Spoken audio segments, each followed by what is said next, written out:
Pull back the cat like Schrodinger's crack. If it ain't whack, then it really is all that fact, like an anti-tank think tank. I don't give a crap unless you come into contact. Retract the fact that you wanna see me sap. I'm lighter than your mother, I'm a holding concordat. I spat at the twat who thought he was so fat. I'll remain intact, a blessing to the gang tap.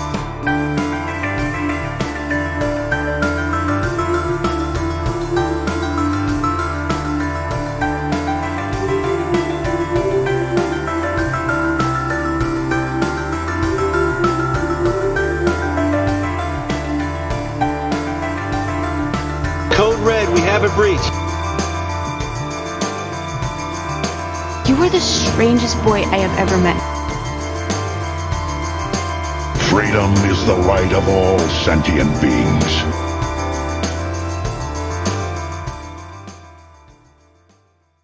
I'm an artist who goes by the name Nicky Nustar. The reason for my name Nicky Nustar is two or threefold, really. My friends call me Nicky New and Nicky Nustar at school. But then one day, many years later, when I was an adult, I had a visitation from two higher beings of light. And they were translucent but visible on a blue light and humanoid in shape but featureless. And they were definitely from God or a higher power or the space.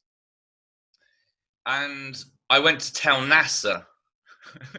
I thought I'd better report this to NASA. And when I went on the NASA website, around the very time it happened, it said Nustar in big words, big letters, which was the name of a long-range space telescope they were sending up into space. So I thought, oh, that's my name, because that's what all my friends call me at school. So I decided to call myself Nicky Nustar because it was my name, sort of. Plus, it coincided almost perfectly with an event in the heavens and a technological thing. And I thought it would all coalesce into a nice round meaning. I went to a good school. I went to a very good school. My parents slogged away so they could get me the best education, which I didn't always appreciate when I was there because I was just too young to know what I had on my plate, right? But I was like flying planes at the age of 15, 16, running around shooting guns in the woods. You don't get that in most schools, do you? The school I went to was founded by John Henry Cardinal Newman, and he was recently canonized a saint by the Catholic Church. Now, I don't know if you know, but to be canonized a saint in the Catholic Church is quite a hard deal. You need like 2 miracles to your name for a start. You know, the Catholic Protestant history is not a great one between the English and the Catholic Church. So to be canonized is hard. To be canonized an Englishman by the Catholic Church is even harder. And yet the last man in hundreds of years to be canonized a saint was the founder of the school I went to. So that's pretty cool, I think. I got my A in art because I really struggled hard at my art. And I knew if I got my A in art, I'd get into the university that I wanted to get to, or the art college rather, to do film and video, which was my dream back then. And I did that. I also did politics and ancient history, but I was terrible at politics. I didn't understand it at all because my teacher was a weirdo. And I got a D in that. So, but it didn't really matter because my A got me where I wanted to go. And then I did a 2-year film college where I was in the year under. Do you know Edgar Wright? Right, I helped him on a project one time, and he was a nice guy. Actually, I really liked him. We could tell he was going to go far because he was an unstoppable machine of work. Right, so most people would do their module and do their 10-15 minute movie. Edgar would come in with his extracurricular activities, and he'd made an hour and a half long movie on video with his friends. So it was a classic case of he didn't get that to where he is today by accident. He got there through single-minded focus and hard effort. And now he's one of the most powerful people on the planet in cinema, and he is. There's no 2 ways about it. He's very talented, works very hard. After I left school, I went straight to film college where, as I said, I screwed up. But I had a year of living in a big house, 7-bedroom house with all my friends and my girlfriend. And we had parties where hundreds of people would turn up. Now, I never see any of them now, apart from my real close buddies who I still lived with at that time anyway. But I don't even know who half of them were. And you know, we had mad, crazy nights in the 90s of just absolute mayhem. And it was very funny, very out of control. But I think that's the reason I found myself in hell on LSD that last time, because I was living waywardly and out of control like a mofo back then, right? I went and got a degree in film and video, because in film and video you have to do a foundation course or a BTEC course before you can do a degree course. So instead of doing a foundation course, I did a 2-year stint in Bournemouth, because I've always loved Bournemouth. It's like a little utopia. And I thought, oh yeah, two years making films with babes in Bournemouth by the beach would be great. And so that's what I did, and it all went tits up. I went off for another 3 years in Farnham, Surrey Institute of Art and Design, to do an actual degree. And I got that, but it was very difficult because I was on a horse tranquilizer, pretty much. Not literally a horse tranquilizer, but it was strong for a human. It was like taking a horse tranquilizer. And unfortunately, after 3 years, I came away with only a 2.2, and I was gutted. I still to this day feel like it was a complete waste of time. When, for instance, my final year dissertation got the 5th highest mark in the year, nearly just off the first. I did things that wowed people, but the teacher didn't like me because I did a lot of comedy. And she was a very serious woman. And I had an industry professional pick out my script in front of the whole year at one point and say, this is genius, right? And it was called Wild in the Isles, and it was very funny. And yet the marker, she gave it a C. So there's your relativity of subjective appreciation in the arts. Exactly right there. It's not like maths where you're either right or wrong. Right, I was genius in one mind, but just average in another. And unfortunately, the teacher who considered me average had the final say on my overall marks. And that really depressed me a lot.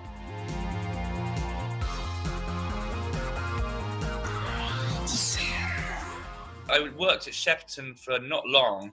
And if I'd stayed at Shepperton, I could have worked my way up. I realised years later I was in the door. Only as a meagre sort of script checker to start with for a program for Sky called The Bomb Maker.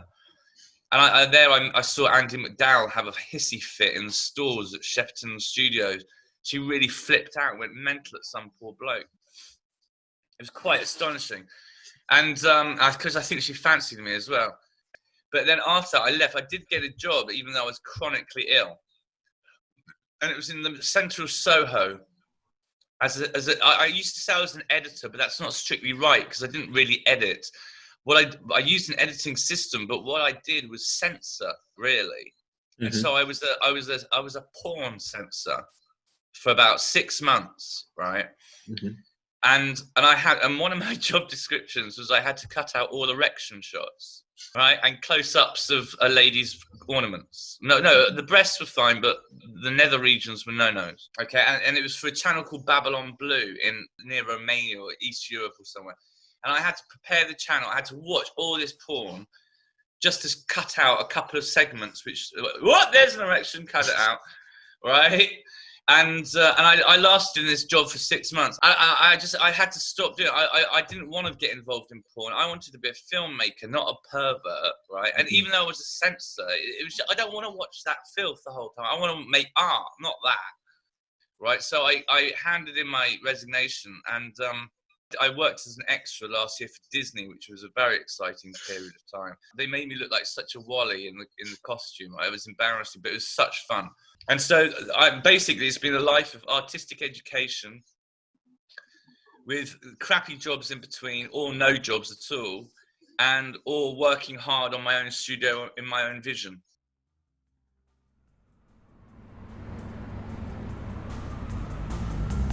Farm like a summer man, organic Fortran, the rhythm of contrition as we jam with the grand slam. I'm an X-Man, a diadem, at least a dose of hologram. Now is the plan, man, to overthrow the contraband.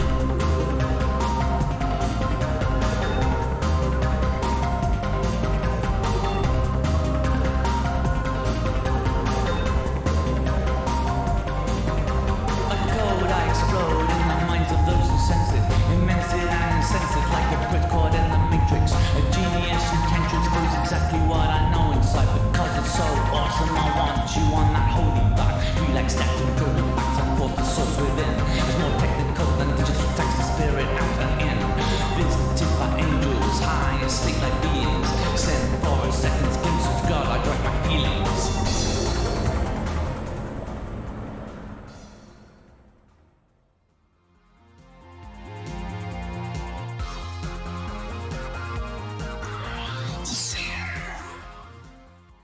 Yeah, and we did make a film in the early noughties. We made a low budget film. I got together with a friend of mine, and it won a best foreign film at a New York Film Festival. The Ultimate Truth was the only film, a proper film, semi proper film, low budget I've made that had some kind of budget behind it. We only had 33 grand, but it was full length. It was an hour and a half. It had lots of characters. It's not brilliant. It's aged somewhat, but for the time, it was a start. And yeah. So anyway, but then I soon realized, well, filmmaking is so expensive, and I'm sorry, but you need money to make films, and not only money, but you need people as well. And people aren't really inclined to help me because they see me as a schizophrenic religious psychopath. Okay, and I'm not. I just have my own ideas about things after reading certain materials. Reports are coming in of unexpected numbers of protesters gathering in London in what appears to be the beginning of an anti-capitalist demonstration in the centre of town. Richard's out in the streets with two protesters who are the leaders of a splinter political group.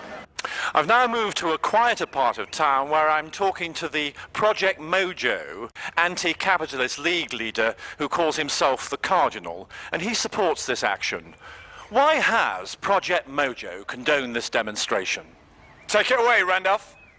Too long the fascist oppressors have drained the sap of our brothers' spirits. The recent arrest and beating of our benevolent sister, Miss Bliss, has enraged our hearts. This time, the lawmakers have taken a step too far into our people's freedom. Massive! The official line from Whitehall, though, is that this kind of behaviour will not be tolerated in any form. Now, what do you have to say to that? That's total hypocrisy by the government. We're here today to show that we will not tolerate that kind of tyranny. Necessary! Project Mojo, thank you very much. Freedom is truth.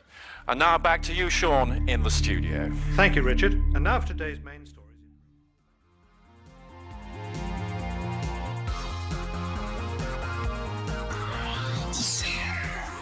Right, so so HMS Ludicrous, one of my books, is an out-and-out comedy. Okay, it's just purely fictional, slightly symbolic of world events as they were a couple of years ago.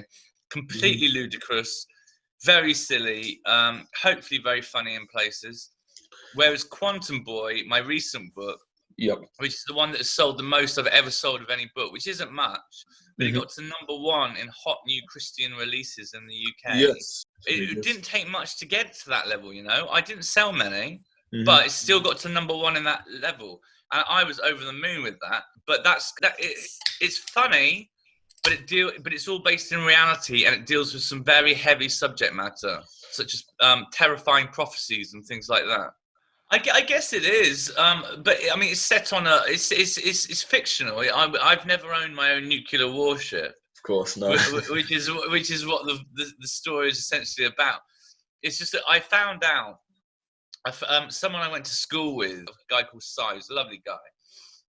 And Cy knows this guy who went to our school, and he had a key. He was younger than me, and he went through his job, and he had a key on a nuclear sub. Right, so he had a key around his neck to trigger nukes.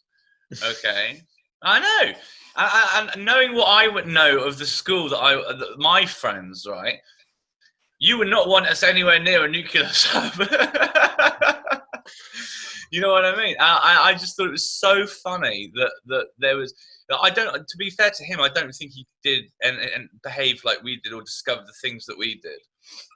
So he probably deserved his right to do that. But I took his position of responsibility and authority and applied it to me and my friends in a mythical scenario if we all had our own nuclear warship for fun and parties, which Amir, I think, is the character who gets given the nuclear warship by his rich father once he promises to brush his teeth every morning. Right, which is the most ridiculous reason to give someone a nuclear warship, but that was my thinking behind the comedy of the book. It's very silly, it's very ridiculous. I hope it's laugh out loud in places, but you just have to give it a go. But Quantum Boy is still funny in places, but it deals with really heavy, realistic subject matter. Quantum Boy was written hugely to try and shed some light on the apocalypse and what people are thinking in the modern world, what I'm thinking, what is really going on, what could be going on, what might be going on, these sort of things. I try to just jemmy a bit of rational comprehension into the contemporary zeitgeist, for want of a word, in order to wake them up. Because people have been living in fear of the apocalypse for 2,000 years, and it hasn't happened yet. Right? So all these people have wasted their time going, he's the beast, he's the beast, he's the beast. And they're all talking nonsense. But it's I wouldn't say Quantum Boy is fictional. So that is the difference I would draw between the HMS Ludicrous and Quantum Boy. Quantum Boy is hugely based on reality, whereas HMS Ludicrous is just nonsense all the way through. I just tried to make a very funny book. Because Douglas Adams, you know Douglas Adams, author of Hitchhiker's Guide to the Galaxy? He was a huge influence as a boy.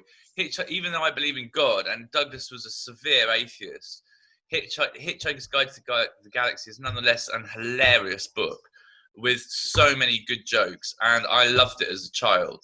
And his humour formed a lot of the way I think. So you see, it's, even to me, even if you're a believer, even if someone is an unbeliever, it doesn't mean you should ignore everything they have to say, because, you know, dip in, you might find a bit of gold there, and that's cool. I wrote a whole book on poetry when I was first in love with Sarah, the mother of my child. Mm-hmm. Sarah is a lovely woman. When I was first in love with Sarah, she was very inspiring, and I wrote a whole book on poetry. I've taken one down, so I subsequently realised there was a mistake in it, so I immediately removed it. Not like a simple grammatical mistake. It was a piece of knowledge that was wrong, and I got mistaken. So I've taken the whole book down. Mm-hmm. But it was good. It had some good poetry in it. But I could have rectify it, but I'll get around to that. But I've done that. I wrote a whole book when I was I wrote one called Illuminati Data, which I'm very proud of. Right? It's about 112 pages. It's all in rhyme. And I wrote it in a week and a half when I first went back to cannabis after a break of about 10 years from smoking weed. Okay? I was staying with my parents, and I'd gone about, a decade without even a spliff in my 20s, 30s. And then I was with my parents to their village, and one night I got stoned. I just thought, I have to get high again. I got stoned. I was so amazing, or felt so amazing. And I wrote this book in a week and a half, and it all flows in rhyme. Mm. And I called it Illuminati Data and put it on the web, and hardly anyone's read it. But if they do, my God, they're in for a ride.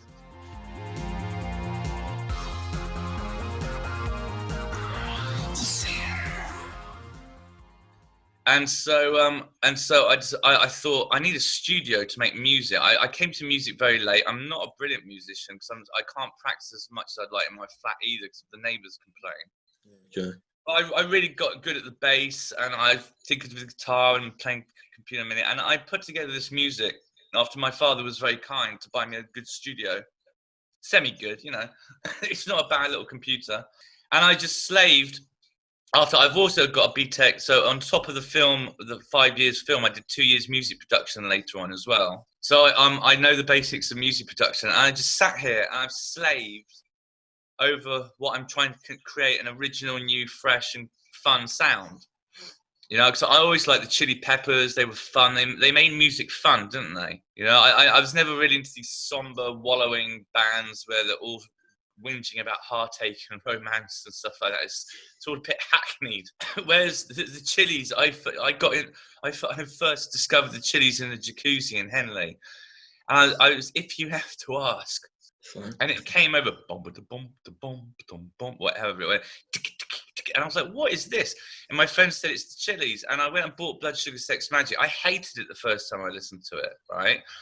But this is a lesson in psychological osmosis and musical appreciation immersion.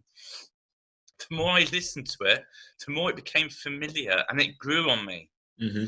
And then, for a long time, it was my favourite album. Yeah. So it just goes to show you shouldn't write off an artist just on first initial listening, because the more you get to know something, the more you can love it.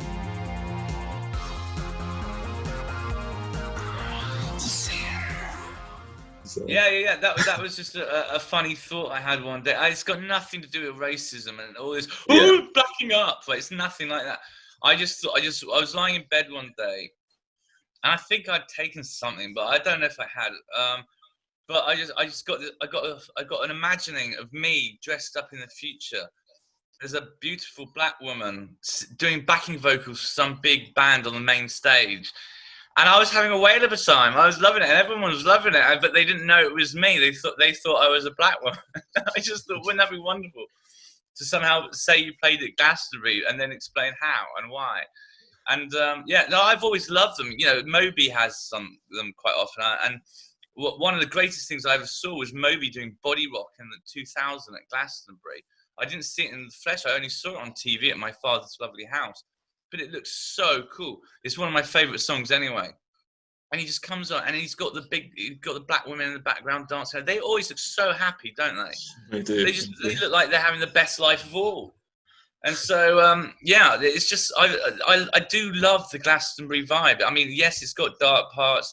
It's so big, it's scary. But I mean, Michael Eavis is a bit of an English champion, really, isn't he, to the people? Yeah. What a guy! What a guy! But it's not just about the music; it's the culture. The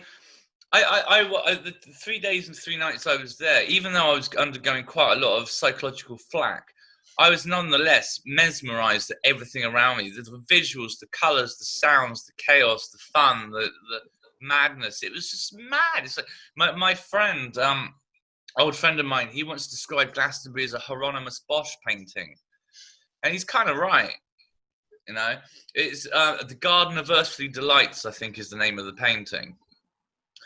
And yeah, it's just it's a wonderful thing that Britain has, and we really have triggered the festival movement globally, I think, because apart from America's Woodstock, which possibly was the original main cathexis of festival life, Britain's festival culture is one of the healthiest and richest in the world.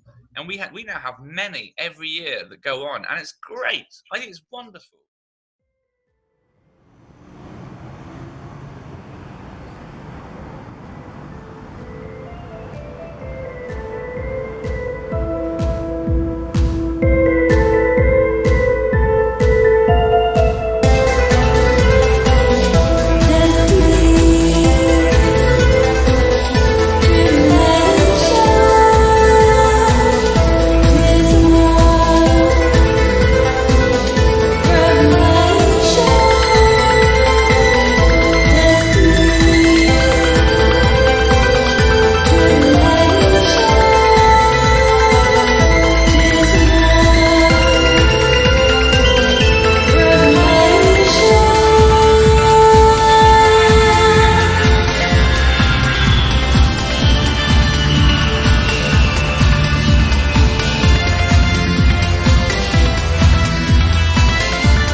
Not only do I know there's a God, I think my name might be mentioned in the last book of the Bible, in the prophecy, and the news is not necessarily good. However, our fates are not told, and it is not definite that we go to hell. And to not go to hell in this world religiously is pretty much success itself. If you can get, and millions will be saved, by the way, under God, a countless number are ultimately saved by God, a countless number. However, the apocalypse also destroys a lot of people and sends them to hell forever for a variety of sins. There are 8 hellfire sins. Lying is one of them. Did you know that if you lie, you're doomed? Because they've taken religious knowledge out of the curriculum. Okay, that was hugely a communist-inspired idea. Okay, if you want to know about God, I would recommend reading the last book of the Bible as like a jump into the hot water and freak out at the power of what he wields, right? And I might be an aspect of that whole prophetic chain. And it's not good. God hates the doctrine and the deeds of the Nicolaitans, okay? And I might be the Nicholas of the Nicolaitans because I was illuminated under God. And there aren't many illuminated people in history. There really aren't. Eckhart Tolle is not enlightened. I read his definition of enlightenment. It is not right. Okay, I think what he has is clarity. It's not quite the same thing. And so I am one of the Illuminati. In that Illuminati means the enlightened ones. It's just a Latin word for the enlightened ones. And it was coined by a Jesuit brotherhood under Adam Weishaupt, where that's where it first became popular. They weren't enlightened either. They were just like a little gang with a cool name, right? And they called it the Illuminati. They were probably quite bright for their time compared to the backwards education of so many of them. You know, now we have education for everyone. Back then it wasn't the case, right? And so when I hear all these people online going, oh, the Illuminati is doing this, or the Illuminati is doing that, I know they're talking absolute crap. The Illuminati are the enlightened ones under God. Okay, we are meant to be a source of holy good, not of the antithesis, which is absolute satanic wickedry. Do you see what I'm saying? And that knowledge it throws the world upside down, but it is true. Whereas all these theories and thoughts and false accusations people are having about other people, none of it is really true. A lot of it is utter cobblers. False news is another word for lie. Do you see what I'm saying? So God's idea of morality is really high, really high. You don't get to be a biblical legend unless you subscribe to the dictates of the Lord. And I think everyone should try and do that because it will benefit you no matter what you go through, no matter how you might suffer. I think it's kind of like a quantum computer game we're all involved in, and God's the coder. Does that make sense? It does. And so if you subscribe to at least try to behave by his tenets, you never know what might happen. And I think that's the reason I get supernatural activity, because I do that. And by the way, he doesn't mind a drink. He probably doesn't like these, but smoking a joint, I don't think is going to get you terminated into hell. Really? Okay? So let's put that on the record, because God is much more loving and merciful and forgiving than to think about if someone's laughing their tits off eating pizza. Essentially, I am Buddha. Okay, now I know that sounds a bit, some might say arrogant, narcissistic, but no, they misunderstand. It's not. Okay, all Buddha means is the enlightened one. Okay, and in 1995, I had enlightenment, and it wasn't Eckhart Tolle's airy fairy nonsense, right?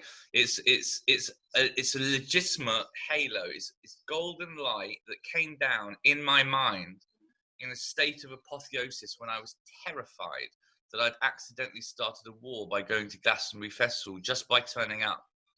All right, for 3 days and 3 nights in Glastonbury Festival, I had people following me everywhere and talking to me. With me and my girlfriend, I was holding on to my girlfriend very hard for 3 days and 3 nights, going, what is going on, right?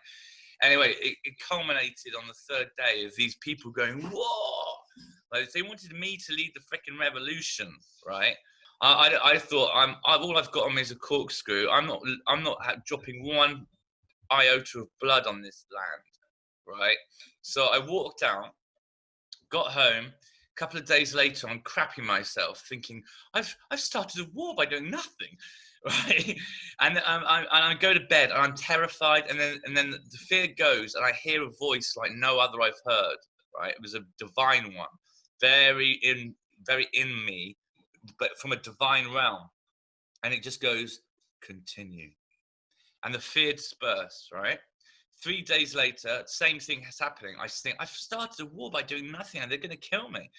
And I'm going into bed and I'm freaking out. And this time, this golden light goes in my mind, like biophotons in reality, in my head. Okay, and that is a halo. Halos in Christianity do exist, if you know your Greek, in the original Bible. And it could be called a crown of life. And we know they're not laurel wreaths, the crowns of life, because the Bible elsewhere says that laurel wreaths will wither and die, whereas this haloing has kept me going for quite some time in a power sense.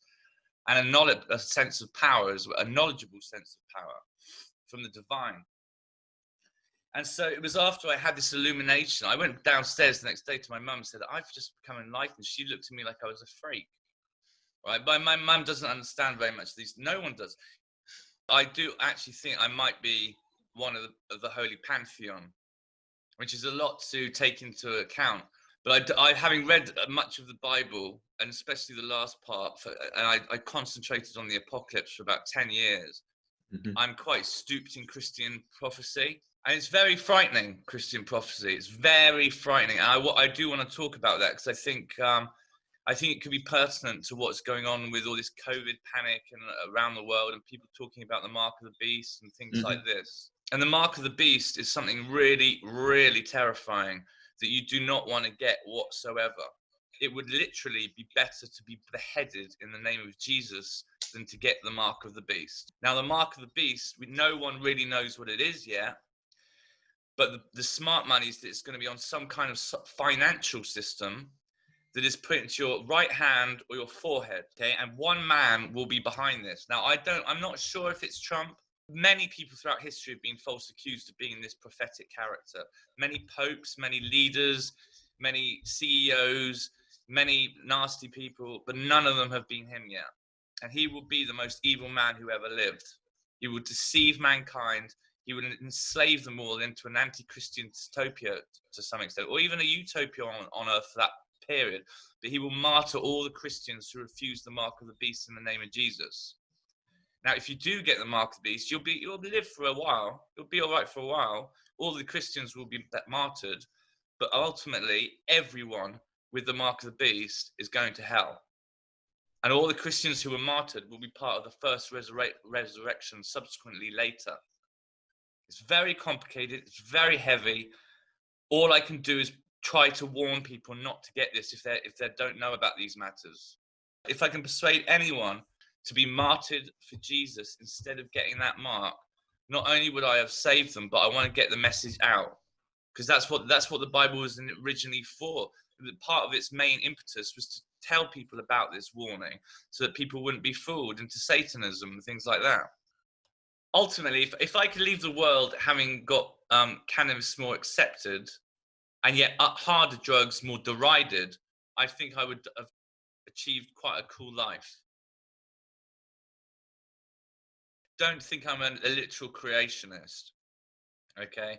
I don't think even the Bible says the world was technically made in 6 24-hour periods if you read it closely. So I'm not a literal creationist, but I do know there is a higher power. I just can't explain it scientifically or rationally. I've had a few experiences. I've had the haloing. In 1996, I entered the fifth dimension and split India in two in the astral plane without meaning to, after I visited the Hindu temple in Neasden. Then I got visited by the two angel beings of higher light, right? The ones that flicked the cigarette out of my mouth. That too was eye-opener. And I've had a miracle cure from the atmosphere itself, where I was in 2017, I was at my parents' house and I was feeling a bit ill. And I should feel a bit ill. I smoke and drink like a trooper and have done for many years, right? So I was sitting on my bed and I just prayed to God earnestly, okay? And I think if you pray solemnly, that's when stuff happens. And all I said was, please, God, help me. And yet I said it from the base of my soul, imploring God in whatever form he was to listen. And I opened my eyes, and this is no word of a lie what I'm about to tell you, all right? It will take some leap of imagination to accept it as true, but it is. The air shimmered in front of me, and I sensed a particle fall out of this vortex in the atmosphere, the sky, the air around me. and it entered through my chest and into my heart. A couple of days or weeks later, I'm back in my flat and I feel the same particle come out of me again, as though it had gone in, given me a divine genetic cleanse, the DNA once over, or healed various parts of my body and popped out again. And I'm still alive and well and kicking to this day. And, you know, they created CERN to look for the Higgs boson at great expense and huge genius. I say that one prayer and that happens, and that just changes everything. If you can accept it as true, which it was, but I don't know what the particle was. I don't know what was in it. I don't know what it was made of. Mystery.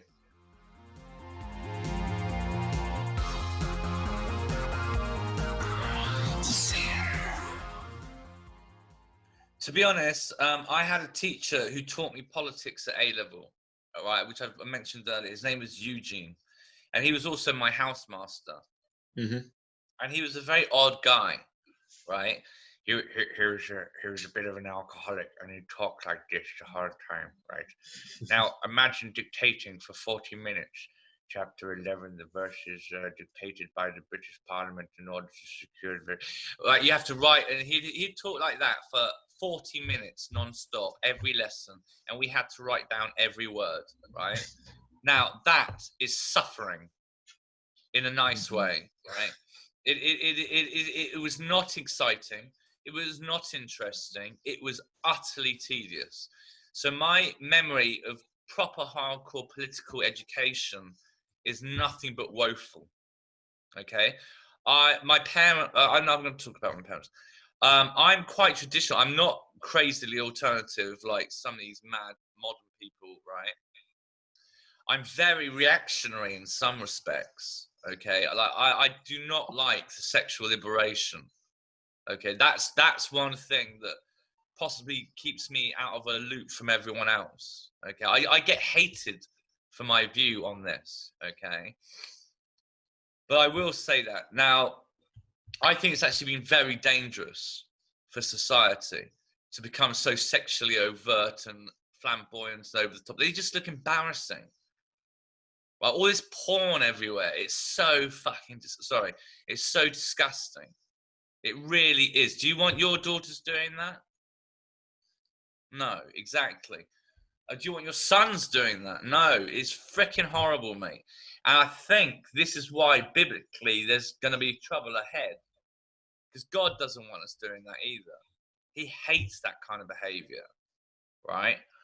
And so in that sense, I'm very old-fashioned. You might call me conservative with a small c. I'm not into one of these, you know, crazy parties with all sorts of hard drugs and people doing all sorts of things to each other. I think they're very damaging spiritually. If I'm going to be political, I will say this. If I'm going to use my politics A-level in any way to be beneficial to society, I would say that cannabis, and only cannabis, no other drugs, should be legalized ASAP. Because it really does bring benefit to those it benefits. To those it doesn't benefit, to those it makes paranoid, or no, you shouldn't touch it. We should be able to buy it, and it should come with a health warning. Like, if this product makes you paranoid, please avoid at all costs, right? Because that is the path to mental illness, right? But if it doesn't make you paranoid, if it works medicinally like it does for millions of people, I think that is a great liberty. And I'm glad to see America, land of the free. And I know quite a bit about American politics from my politics A-level. Their desire to, the pursuit of happiness, it is only logical that in the land of the free, with the desire to pursue happiness, that cannabis should be rightfully legal. And as, you know, America gets a cold and England sneezes, I think there were many people in this country who would love to see cannabis legalized. And those who don't tend to be the ones who never touch it and only think it causes mayhem and don't know what it's really like. They're too scared. Yeah. But traditional politics, like going up on the hustings and debating, and and trying to get all the votes for your party. No. I like things from the Tory party, but I like things from the Green Party. I like some things from the Labour Party. I like some things from the Liberal Democrats. And in the same breath, I dislike things from all four parties. So I'm not one of these people, I'm a Tory and I stand for this, or I'm Labour and I stand for no. We've got much more convoluted and confused in the modern era. And I certainly don't want to be an extremist, because that is the pathway to mayhem and chaos. So in Buddhism, I think it's Buddhism, there's the middle way. And that's not a political thing per se, that's more of a spiritual thing. And if I was going to put myself in anywhere on the spectrum of politics, I would actually say I'm just sort of I'm middle, right? I'm certainly not extreme right. No way, Jose. But neither, because I think they're just as bad as each other, am I extreme left. Mm-hmm. All right? The extreme lefties are just as stupid to me as the extreme right. Mm-hmm. Right? They talk in ideology and big words and floundering rhetoric and all this, when ostensibly an intelligent man can see right through them immediately.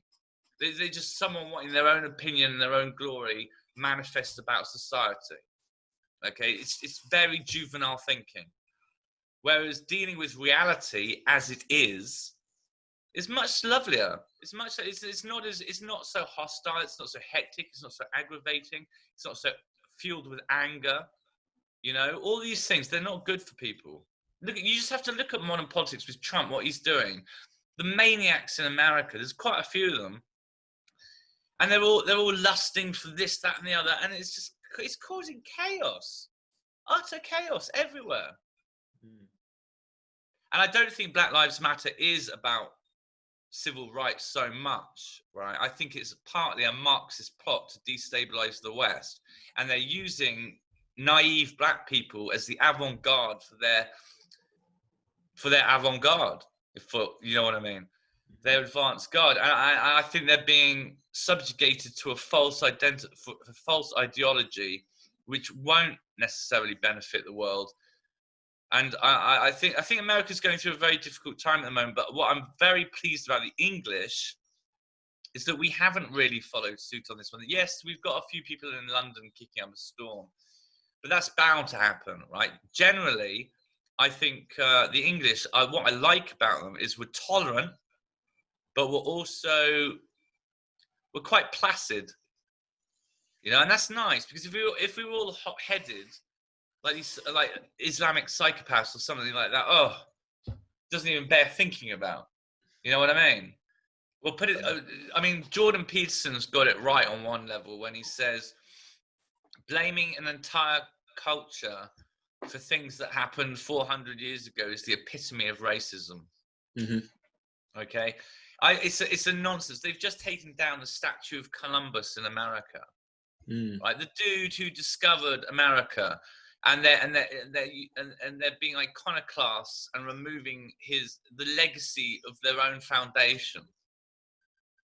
Doesn't that strike you as being particularly naive? Mm-hmm. Well, if you talk to some Christians, they say, well, there should be no statues anywhere. It's idolatry, right? Well, but have you ever idolized a statue? I haven't, right? But if someone's done something great in life, why not build them a statue or something? I don't know. You got to do something to remember them by. You know, history is important. It's the flow of time. And yes, it might not all be pretty. It's very ugly in the past in many ways. But I think politically, that's what our generation and your generation are suffering from, because we've never had it so good. Generations before us lived in poverty. There was far more child mortality. There was wars that we'd all be involved with. The food was grisly. The rich even the kings of yore were kings if they had a bath.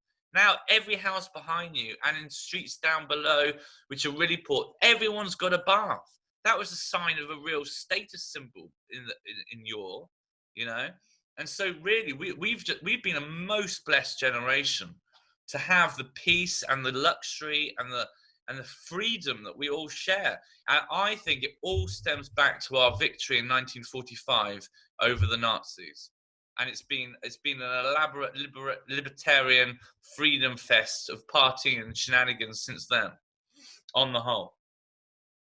Ladies, gentlemen, and animals of planet Earth, we are Urban Space Force, and we seek to implement a new strategy into the world in a social form that is just that little bit more fun for everyone, so that we have a bit more fun.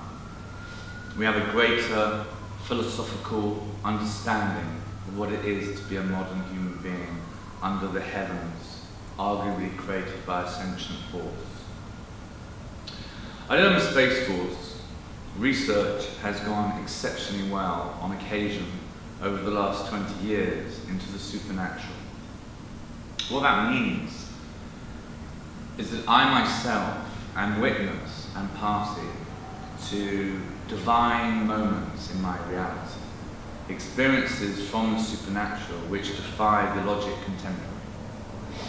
You will learn nothing that I know from traditional school at this point in time, and thus one of the key policies of Urban Space Force is to challenge the current education system with their inculcation to the youth of strong, stringent atheism as a default truism. We at Urban Space Force fully believe, not quite the right word, we fully know, we have evidence of more. This will take too long to explain in this speech. However, you should take it as note that I am not lying. Why would I lie?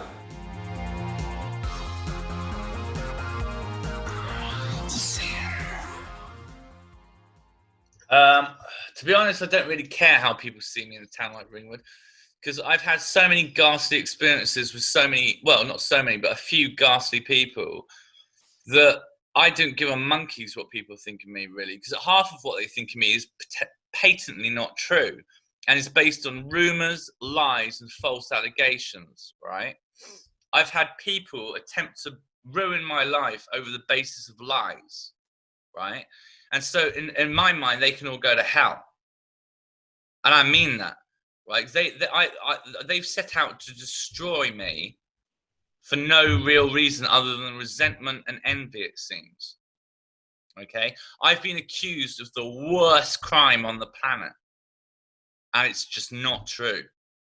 Yeah. It's certainly not all of Ringwood. There's a huge number of people in Ringwood who are lovely, general, normal, happy, sweet, middle-class people who don't do much wrong, right? But then you've got this element. I've had my head kicked in twice in this town for no reason. It's just sad. I hate violence. I hate violent people. I always have since military school, because it was a hard bullying school. And anyone who was a thug, we didn't like him. And the bully in my year, who happened to be a friend of mine, but I didn't bully, but he did. He's dead now, age 44. One can't help but think, was it karma? Because he was a wrong un, really. He was good laugh, but completely out of the park, behaviour-wise. But, you know, that's the way the cookie crumbles. On the whole, Ringwood's a lovely place to live in. There's just a small minority of very stupid, I would say evil people who think other people's lives are their own domain of control, which is not the case. They don't understand advanced concepts politically or scientifically or even artistically, right? They're very simple. It's a bit country bumpkin in a way, isn't it? But to be fair, to have the allegation that I had put against me was so offensive to me that at one point I was prepared to take up arms and war against the people of this town. That's how you want extremism. That would be my ideal way of handling their evil extremism. To fight fire with fire. But of course, in the modern world, I'm not allowed to do that. I can't even raise my voice at people without getting into trouble. In my family, I get in trouble for the wrong tone of voice.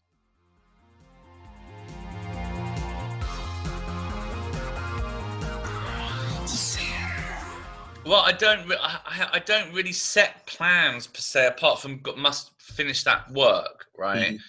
But I don't really set large plans because when I got my dreams answered in just before 1994 when I got that big house with all my friends at my ideal college. I had everything I wanted at that age, right? I even had money in the bank from when I got beaten up when I was 15. Okay, I had my arm broken by a thug. So I had about $7,000 in my account, right? Which is disposable income is quite a lot of money, isn't it? Yeah. And this was in 1995, and I was and yet I had everything, all my desires met. Every dream came true. I had the worst year of my life in my head because I didn't know how. I was being stupid. I was making stupid decisions. I was taking stupid things. Combined with the first feeling of jealousy I ever had with my girlfriend at the time, Karen, lovely woman, but it was all just screwed up. And so I'm very careful now about making plans or having dreams and aspirations because as a guy who once said, he came into the video shop where I worked for a while, and he was an air traffic controller, one of the coolest guys I knew around that time. And he said, be careful what you wish for, you might get it. And that is really profound. It's a really profound teaching that because yes, you often do get your dreams come true in this world if you go for it. But be careful how they manifest because you often, your dream is a tiny, myopic, tiny little visioning of everything being perfect. Whereas reality is a much broader deal. Do you see what I'm saying? So if you do meet all your dreams, make sure you've really thought through all the, dotted the I's and crossed the T's for what I'm saying. Because, you know, reality is much bigger than just, oh, I'd love to be rich with a plane and a big house. Do you know what I mean? That's my company. I'm CEO of Urban Space Force, but it's just we're not doing it. We're not trading at the moment. We're not. It's just a vision for something I have, but I don't even know what we're going to do yet. It's just I know it's great. It's just I had a website, but I had to bring it down because my friends were saying it's not good enough for a mobile phone, and they were right. And I haven't reprogrammed the latest version yet, but Urban Space Force is my company, but it doesn't do anything at the moment. Yeah, all that's all totally part of the whole thing. But I get really inspired by good ideas. Like if I like HMS Ludicrous was, I thought, a very funny idea. And so once I got it into my head, I just rattled it off and I put in the work. And writing a book is a bit like climbing a mental mountain. It's quite arduous. But you just got to put it, you got to do it. And so, yeah, no, good ideas thrill me. And I think I have better ideas for films than some of the greatest. But it's just that the system is designed in such a way that they won't really allow someone like me to wield that kind of power for a variety of reasons.